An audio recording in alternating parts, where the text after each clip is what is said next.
Glória a Deus, pode se sentar, igreja. Salve a igreja da paz do Senhor. Amém. Eu quero trazer uma breve palavra nessa noite. O Senhor já confirmou algumas coisas. É uma palavra extensa, né? Deus ele me fez meditar em muitos versículos que a gente fica até meio assim, da onde começar, né? Diante de tanta informação. Eu quero que os irmãos fiquem atentos nessa hora, não se deixem distrair por nada, mas foquem naquilo que o Senhor tem a dizer nessa noite. Eu quero começar aqui lendo com os irmãos um texto que se encontra em João, Evangelho de João, capítulo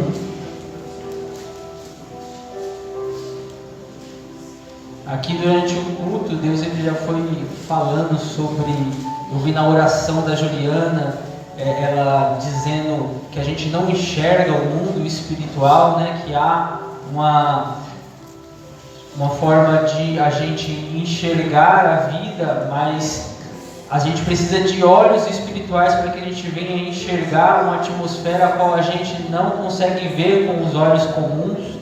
O Lu falou também sobre o véu que foi rasgado, né? Que ali impedia a entrada dos sacerdotes no lugar santíssimo, onde a presença de Deus ali estava. E são palavras agora eu já estava lendo e meditando, e o Senhor foi confirmando, e a gente se alegra, né? Porque o Senhor ele é misericordioso e bom e nos usa pela misericórdia, né? Porque nada podemos, nada sabemos. Então vamos fazer a leitura do texto em João, capítulo 1, versículo 4, 5 e 9, que diz assim: Nele estava a vida, e esta era a luz dos homens. A luz brilha nas trevas, e as trevas não a derrotaram. Estava chegando ao mundo a verdadeira luz, que ilumina todos os homens. Junto com esse texto, eu quero ler também em 1 João, capítulo 1, versículos 5 ao 7. Aqui nesse primeiro texto, nós estamos falando acerca do relato de João, o evangelista João, sobre Jesus Cristo, mostrando a sua divindade, que ele estava desde o princípio da criação com Deus e ele era o próprio Deus. E aqui fala que a vida estava nele, que ele era a própria luz que iluminava os homens. E que essa luz não é derrotada por escuridão alguma, né?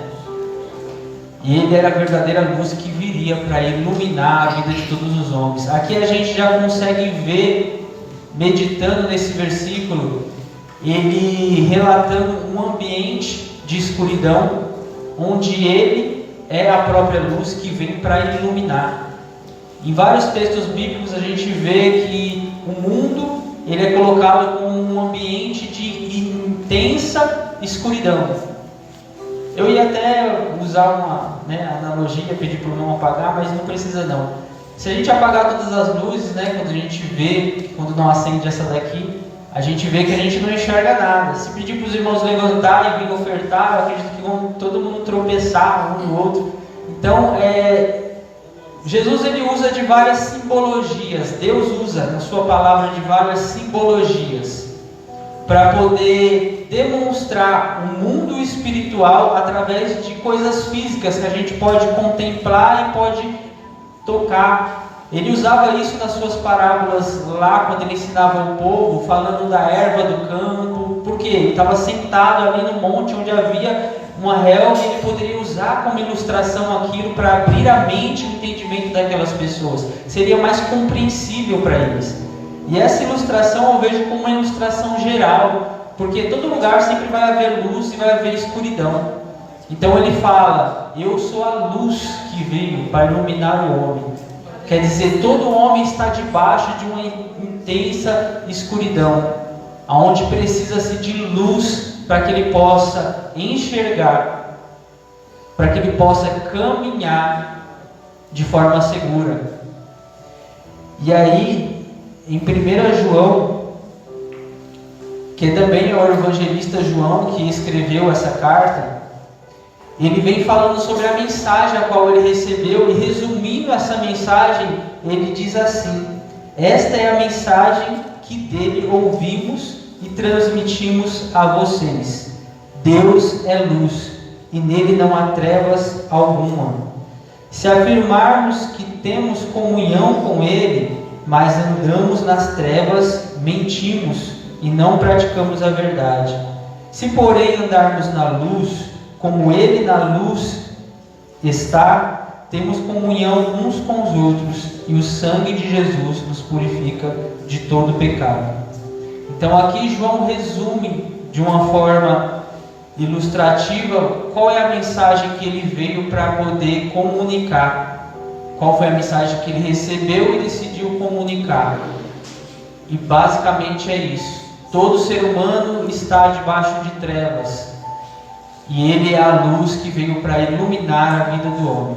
Só que se a gente meditar acerca de luz, o que a gente pode extrair acerca da luz? A luz, ela veio para trazer clareza ao ambiente. A luz, ela pode, dependendo se não for a luz artificial, se for a luz do sol, ela traz calor. Ela é necessária para o corpo humano, tem a vitamina D, a qual a gente conhece. Então a luz, ela tem várias propriedades. Se for a luz do fogo, o calor ele pode até queimar. Então, se a gente começa a meditar acerca do que é a luz, a gente então começa a extrair, algo mais profundo acerca do que Jesus, do que Deus veio falando, demonstrando, se colocando como a própria luz dos homens.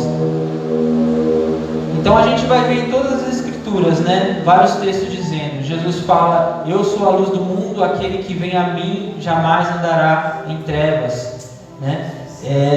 A gente vai ver diversos textos na Bíblia, tanto de João, como de Pedro, como de Paulo. É algo que ficou muito evidente ao meditar nessa palavra, essa ilustração acerca da escuridão e acerca da luz. E a luz, ela traz essa ilustração do que? De clareza, de entendimento, de revelar o que está oculto, de revelar o que está obscuro. Então, em contraponto, há a escuridão, e a escuridão é como uma cegueira.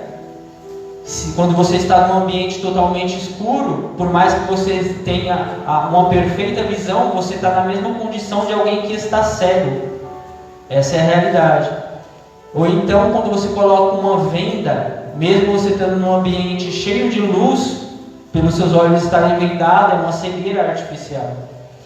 E a Bíblia ela usa esses símbolos para poder ilustrar algo a nós, sobre a cegueira espiritual que há no mundo, sobre a falta de entendimento, de compreensão que há no mundo, que só pode ser iluminado, ou uma cegueira curada, ou a venda retirada, ou as escamas saírem do olho, através da luz que é Jesus Cristo. E aqui, eu estudando, tem um versículo que está em Isaías 25:7, que tem uma promessa de Deus para toda a humanidade. Então, por mais que saibamos que Deus é luz, que Jesus Cristo, Ele é Deus e veio como luz dos homens para iluminar o nosso entendimento, para nos tirar das trevas, do erro, do pecado, da ignorância acerca do Criador, para se revelar, para revelar o Criador a nós. Porque até então, Israel, o povo a qual servia a Deus, conhecia a Deus de forma parcial. Mas através de Cristo veio a revelação da própria ação de Deus. Deus ama, mas como Ele ama? Então Jesus Cristo veio e amou. Deus, Ele é verdadeiro, mas como Ele pratica a verdade, como Ele pratica a justiça? Em Cristo nós vemos o próprio Deus, temos a revelação de quem é Deus, de como Ele age. Então Ele veio para iluminar o nosso entendimento acerca de quem é o próprio Deus, de como Ele age. Para o quê? Para que a gente venha a ser resgatado dessa condição de trevas, de ignorância no sentido de não conhecer, de ter falta de entendimento de algo que ele queria que todo ser humano conhecesse, a essência de quem ele é, através da pessoa de Jesus Cristo. E ele tem uma promessa que a vontade dele não é somente trazer essa clareza para a vida de alguns, mas um dia ele vai vir sobre essa terra para reinar sobre essa terra e trazer luz sobre todo o mundo. E aí em Isaías 25:7 diz assim: neste monte ele destruirá um véu que envolve todos os povos, a cortina que cobre todas as nações. Aqui ele vai usar a ilustração do véu. O que é o véu? O véu ele cobre o rosto, né? Se for o véu de noiva ou o véu até mesmo que era usado na antiguidade. Quando eu li essa referência sobre o véu, eu lembrei de Moisés. Moisés, quando ele subiu ao monte para orar ao Senhor, ele descendo do monte, o seu rosto resplandecia com uma grande luz de glória. E quando o povo olhava para o seu rosto, eles não podiam colocar os olhos, fixar os olhos no seu rosto. Assim como alguém que olha para o sol por muito tempo, a sua vista fica embaçada, começa, né, a se perturbar. E esse povo não conseguia contemplar a face de Moisés. E Moisés colocou o quê? Um véu sobre o seu rosto, para que as pessoas pudessem olhar para ele. Então o véu tem o sentido de cobrir, né? Mas no sentido que ele traz aqui, ele fala que toda a humanidade está como que um véu sobre si. E esse véu impede que a humanidade contemple com clareza a realidade e a grandeza do Deus eterno e a glória dele que ele deseja que a gente conheça. E aí ele usa também nessa mesma referência uma cortina.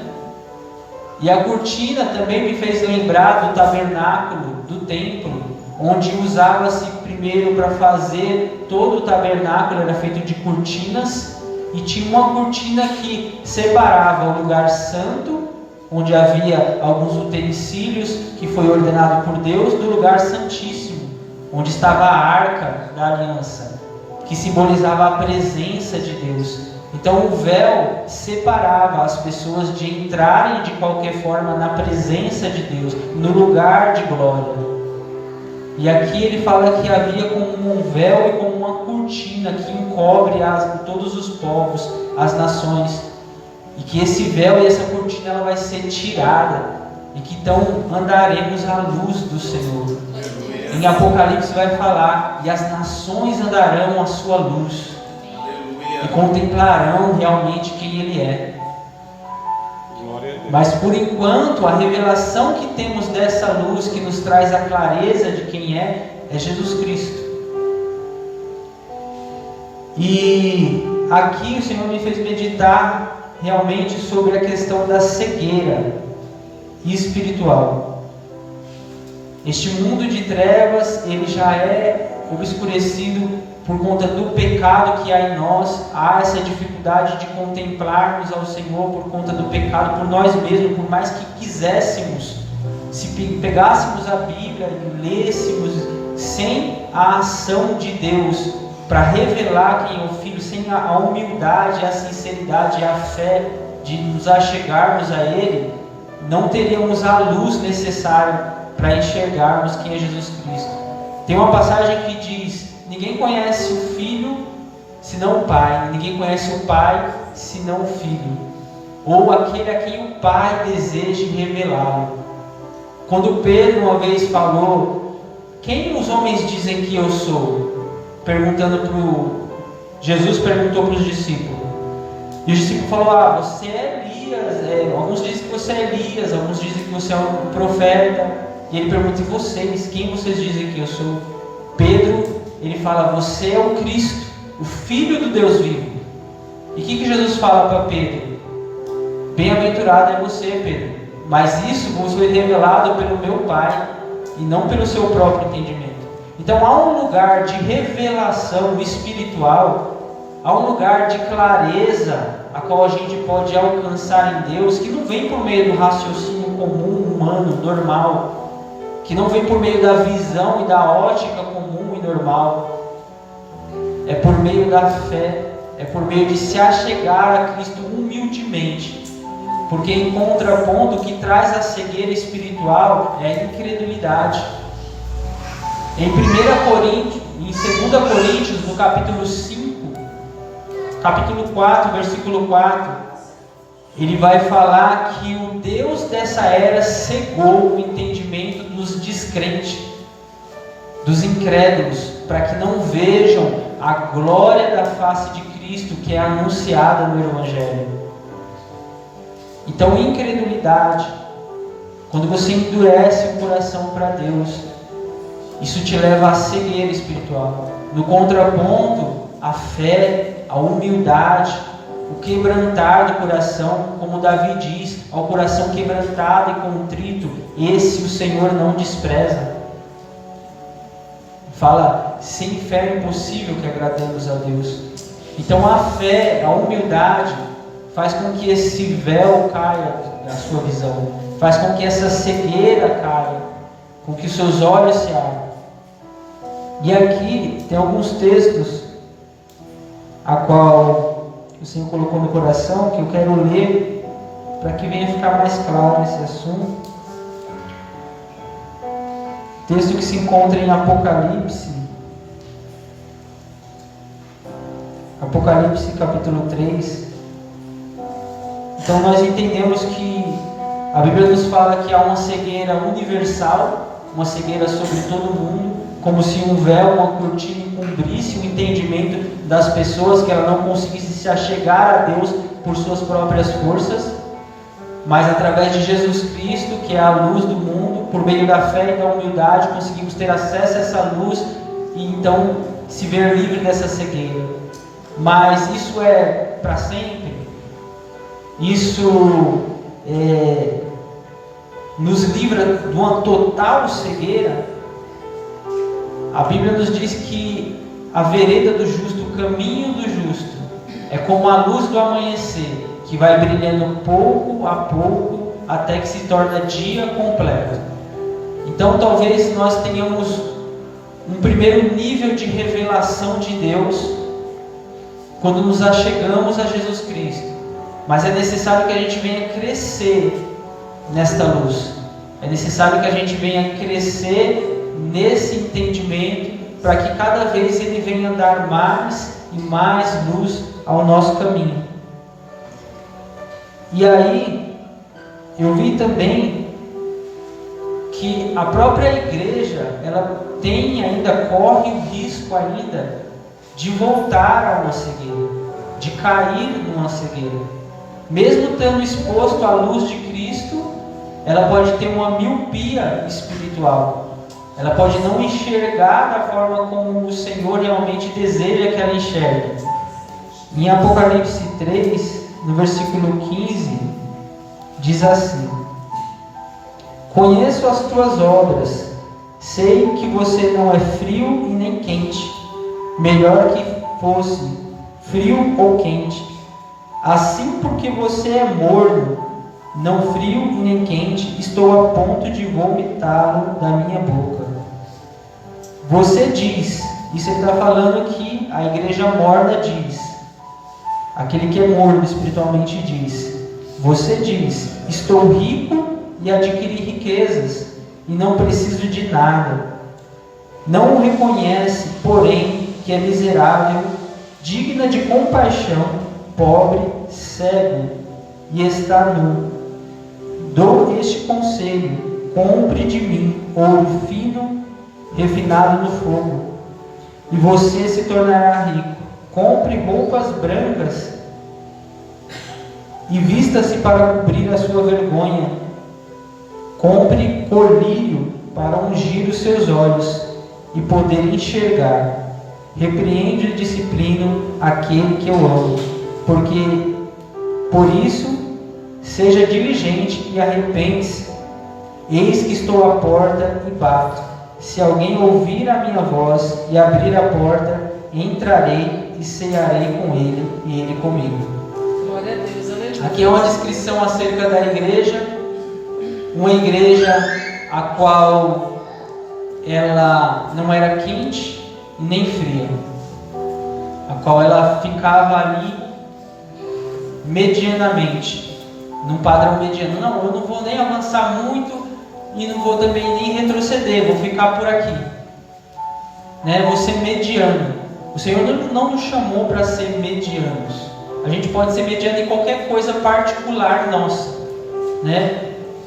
Mas acerca de ser um cristão, eu não posso ser 99% obediente, porque não é obediência. 99% de obediência não é obediência. A gente não pode ser 99% filhos de Deus.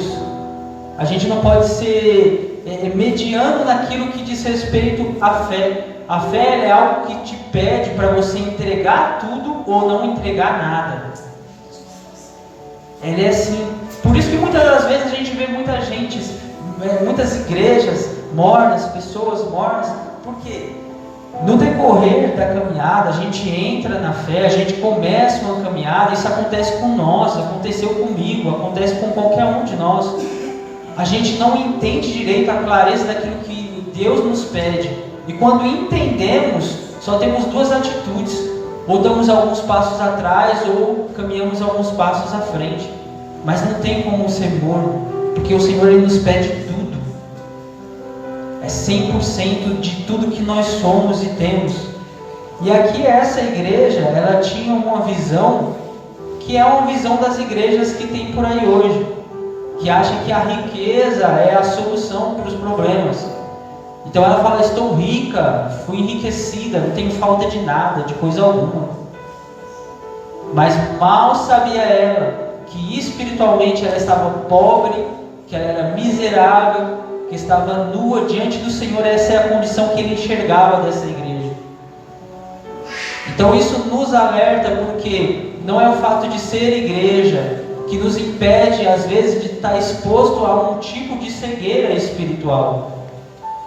Às vezes aprendemos doutrinas que podem parecer para nós algo bom, mas diante do Senhor, diante da luz da palavra de Deus, isso realmente é ser igreja?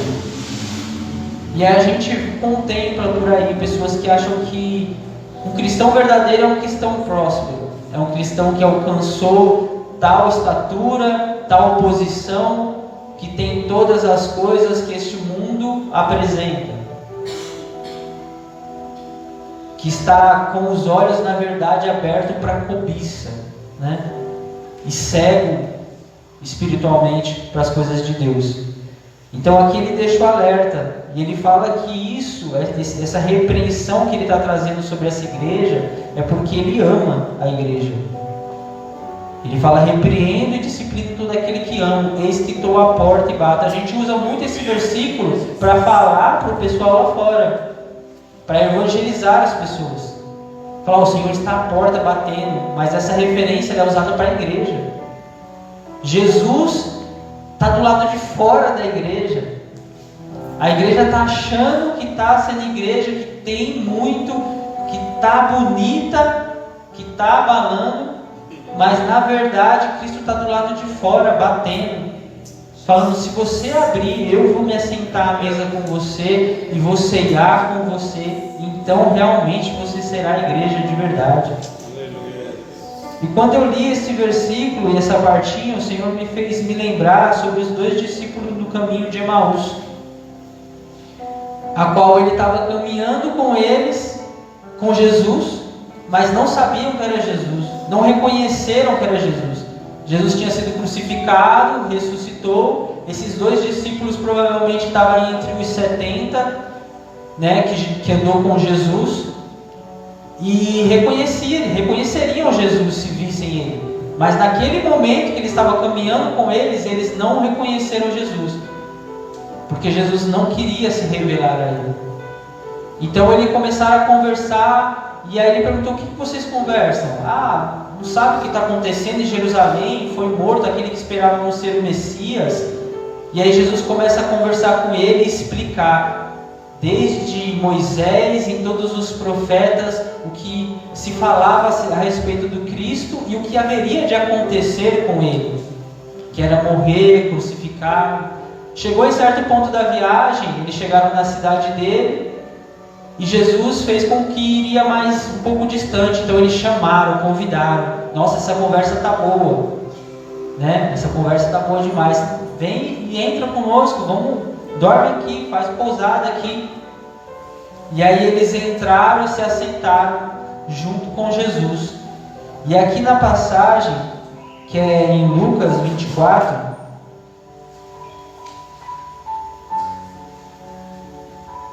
em Lucas 24,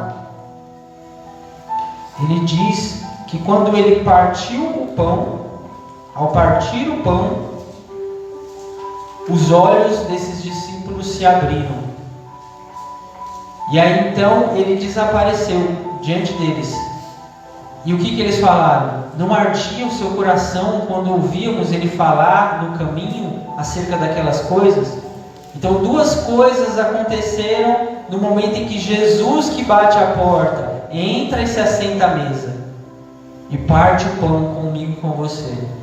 Quando deixamos Cristo entrar e ter comunhão conosco, quando Ele se assenta à mesa conosco, a cegueira se vai, os olhos se abrem.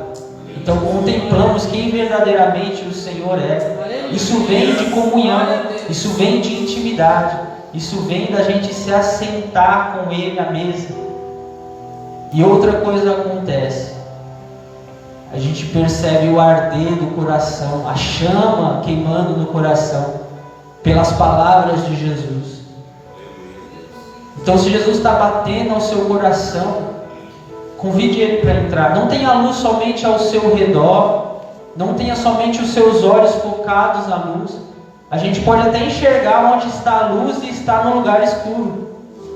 Quando eu fico ali na porta adorando, a luz está aqui no púlpito, né? E eu estou enxergando a luz, mas eu estou na escuridão. Então não somente enxergue a luz de longe. Ou você pode às vezes até estar na luz, mas como disse, com a cegueira artificial, os olhos vendados, com uma venda sobre os seus olhos. Então não somente contemple a luz, ou esteja na luz com os olhos fechados, mas deixa a luz entrar dentro de você.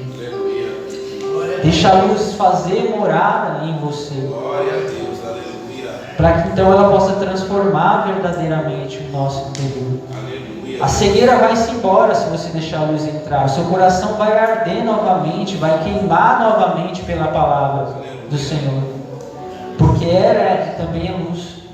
A própria palavra, o salmista Davi diz, ela é lâmpada para os meus pés e luz para o meu caminho. E o coração deles arderam porque eles ouviam as escrituras sendo citadas. Então quando damos ouvidos ao que a escritura diz, a chama do Senhor passa a arder novamente no nosso coração. Mas como eu estava conversando hoje à tarde com a minha mãe, com o meu cunhado, a palavra de Deus, a Bíblia, ela é um livro que tem muitos conselhos grandiosos. E a gente pode pegar e ler, se a pessoa for inteligente, ela vai entender as histórias, ela vai entender como que funciona os ritos, como que os judeus faziam as coisas. Mas verdadeiramente, esse lugar de revelação que transforma a vida do ser humano, ela só pode ser concebida no momento em que deixamos essa luz entrar. E o que é deixar a luz entrar? É você querer verdadeiramente praticar aquilo que ela te ensina. O Senhor diz, provai e vede que o Senhor é bom. Se eu só leio e entendo, é bom. Mas se eu leio e pratico, eu quero provar se realmente isso que está sendo falado aqui é verdade. Eu quero ver a eficácia dessa palavra na minha vida. Se eu orar, a ansiedade vai embora. Se eu entregar na mão do Senhor em súplica e oração, a paz de Cristo vai entrar no meu coração e vai reinar. Então eu vou orar. Eu quero ver se essa paz vem. Põe à prova essa palavra. Senhor, não veio a paz. Por quê? Questione. Qual a resposta? Eu estou orando errado, o que eu fiz? Provar e ver que o Senhor é bom. É a luz entra, quando a luz entra, é a luz ser praticada. Glória a Deus. Na nossa vida. Aleluia, Jesus.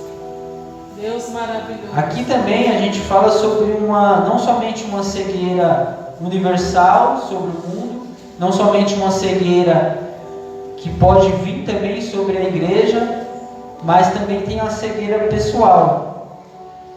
E eu gosto dessa passagem, eu fiquei muito tempo sem entendê-la. Achava ela muito complicada, que se encontra em Mateus, capítulo 6. Mateus capítulo 6, capítulo 5. Não, irmão, estou ficando doido, é capítulo 6 mesmo, tá? Mateus capítulo 6, quantos versículos? Do 21 em diante, diz assim: pois onde estiver o seu tesouro, aí também estará o seu coração. Os olhos são a candeia do corpo. Se os seus olhos forem bons, todo o seu corpo será cheio de luz. Mas se os seus olhos forem maus, todo o seu corpo será cheio de trevas.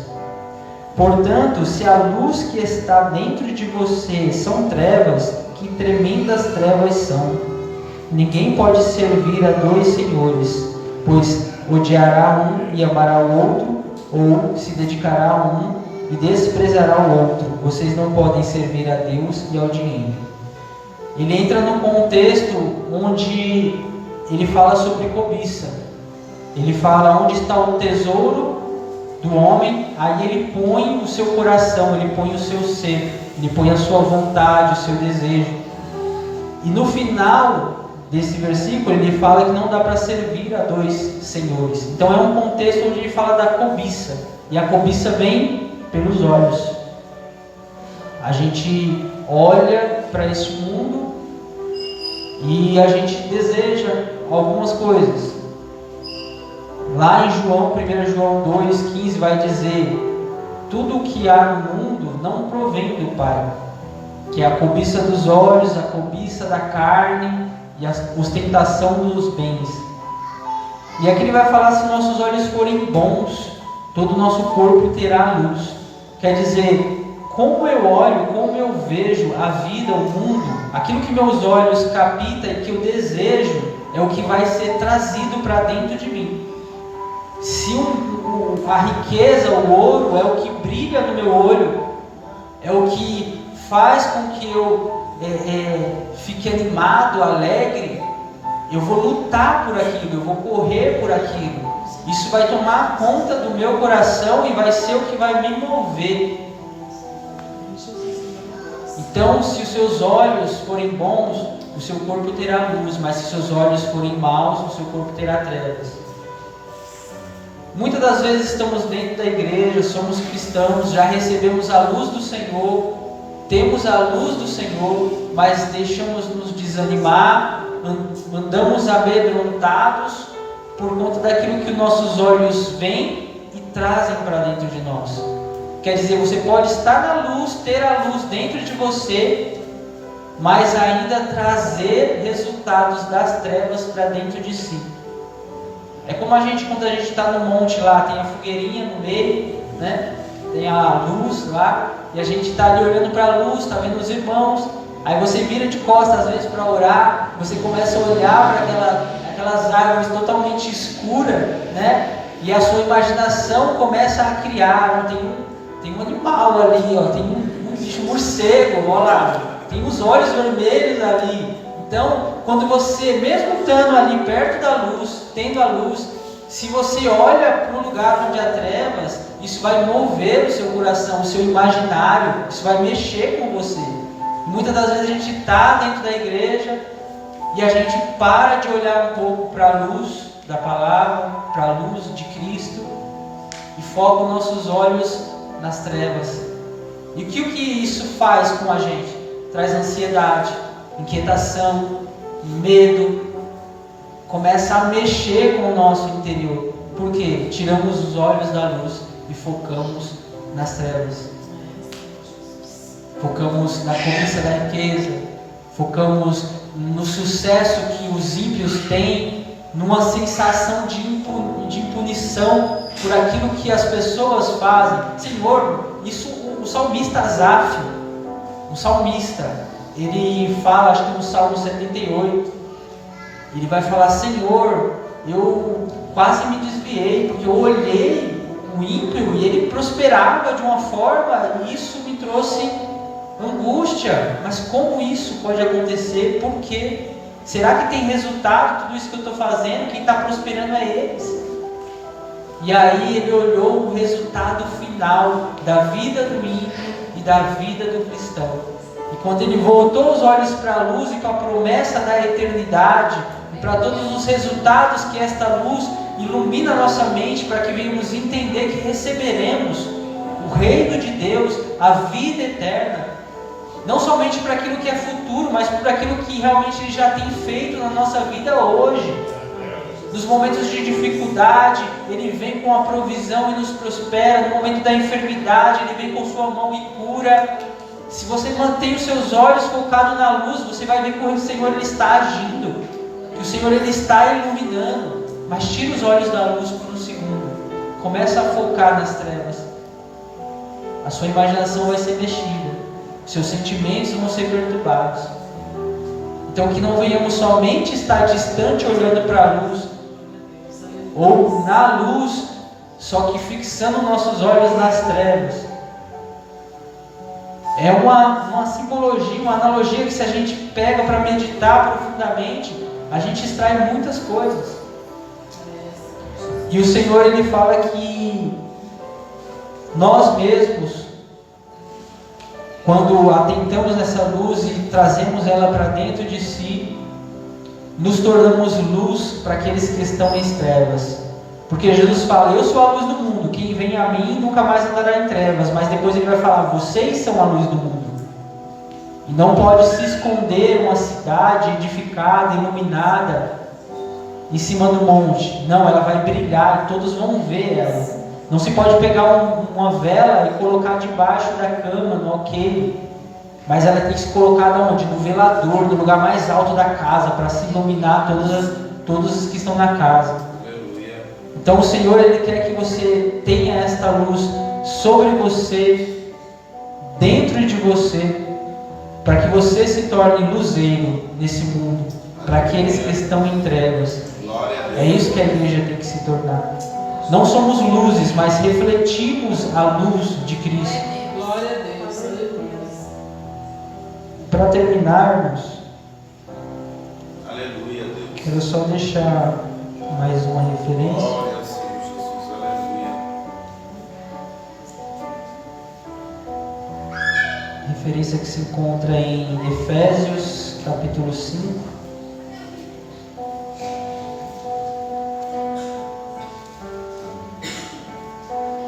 Que fala sobre o fruto da luz na vida daquele que se deixa ser iluminado por Cristo. Efésios 5, a partir do versículo 5, diz assim: porque vocês podem estar certos disto: nenhum imoral, ou impuro, ou ganancioso, que é idólatra, tem herança no reino de Cristo e de Deus. Ninguém os engane com palavras tolas, pois é por conta dessas coisas que a ira de Deus vem sobre aqueles que vivem na desobediência. Portanto, não participem com eles dessas coisas, porque outrora vocês eram trevas, mas agora são luz no Senhor. Vivam como filhos da luz, pois o fruto da luz consiste em toda bondade, justiça e verdade. Aprendam a discernir o que é agradável ao Senhor. Não participem das obras infrutíferas das trevas, antes exponha-nas à luz, porque aquilo que eles fazem em oculto, até mencionar é vergonhoso, mas todo o que é exposto à luz torna-se visível, pois a luz torna visível todas as coisas. Então aqui ele fala sobre um fruto que há na vida daquele que se torna filho da luz, e que nós não devemos mais dar atenção ou ser participante para as obras infrutíferas das trevas. E ele fala até mesmo que mencionar algumas coisas dessas obras infrutíferas é vergonhoso, né? E o que é essas obras das trevas? É tudo que há no mundo, irmãos. A gente deve comer da Bíblia, da palavra. Ela vai nos ajudar a discernir qual é a vontade de Deus e lançar luz sobre aquilo que está obscuro. Quer dizer, Senhor, como eu sei que isso aqui é trevas e como que eu sei se isso aqui é da luz? Pega a lâmpada e ilumina. Glória a Deus. Aí você vai ver se realmente aquilo ali está concernente com aquilo que a palavra diz, se é fruto das trevas, da luz, ou se está contrário ao que a Bíblia diz, se é fruto das trevas. Então, por isso que a gente tem que estar agarrado, abraçado. Não tem como viver. Ela é lâmpada para os pés e luz para o caminho. Tenta andar sem ela, é só tropicão. É só tropicão. Não, eu sei como que eu devo agir. Não, o certo é agir assim. Não, vai pela Bíblia. Vai na Bíblia. Aleluia. Vai na Bíblia que ela vai te direcionar Glória a certinho. Deus. A forma como você deve andar. Ela vai trazer a esperança que você necessita no momento de fraqueza, o fortalecimento que você precisa no momento das dificuldades. Todas as coisas que necessitamos está na palavra de Deus e já nos foi dado para vivermos a vida a qual Ele nos chamou para viver. Eu vou ler o último versículo e aí eu termino, tá bom, irmãos? É sério agora. É que eu lembrei desse, não pode faltar. Como que a gente então pode se precaver, né, para não andar realmente em trevas, para crescer nessa luz de Deus e para ter certeza que a gente não vai tropeçar? Em 2 Pedro, no capítulo 2, a partir do versículo 2 Pedro 2, 1, a partir do versículo 3. Eu vou ler essa passagem e eu já fecho e já entrego, tá? Não vou nem explicar. Fica para o entendimento dos irmãos. Fica uma meditação em casa. Glória a Deus.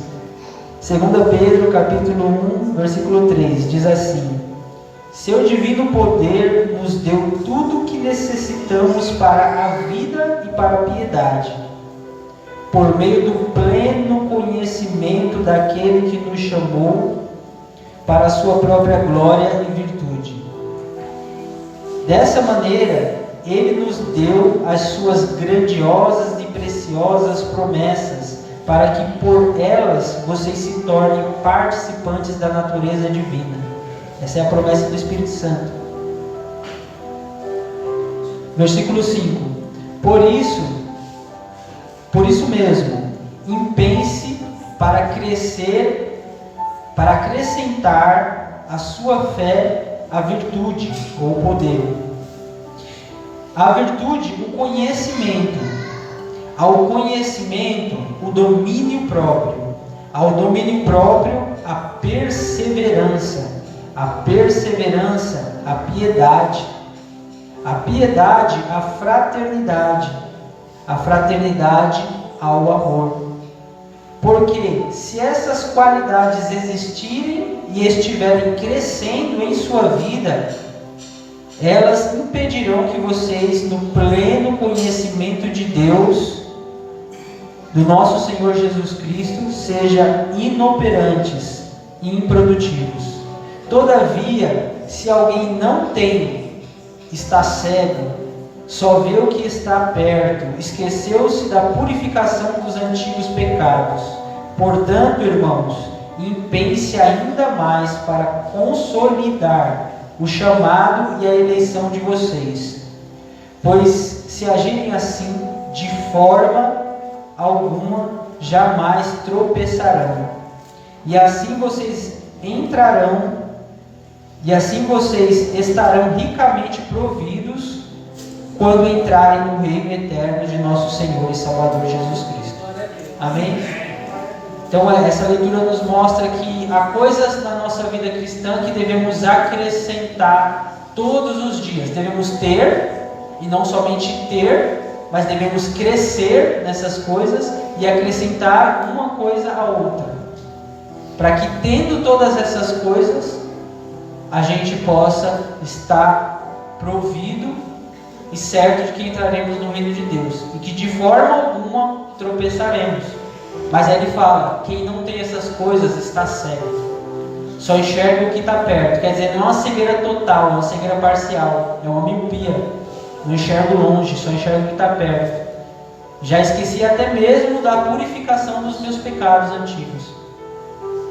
Então é necessário que na vida cristã nós venhamos crescer na luz do Senhor. Amém? Aleluia. Se agradeço a oportunidade, vou pedir para os irmãos levantar e já passar para o pastor fazer a oração. Aleluia. Glória a Deus, aleluia. Aleluia, glórias a Deus. Amém? Graças a Deus. Palavra abençoada, né? Que nós venhamos buscar essa luz, né? Buscar entendimento.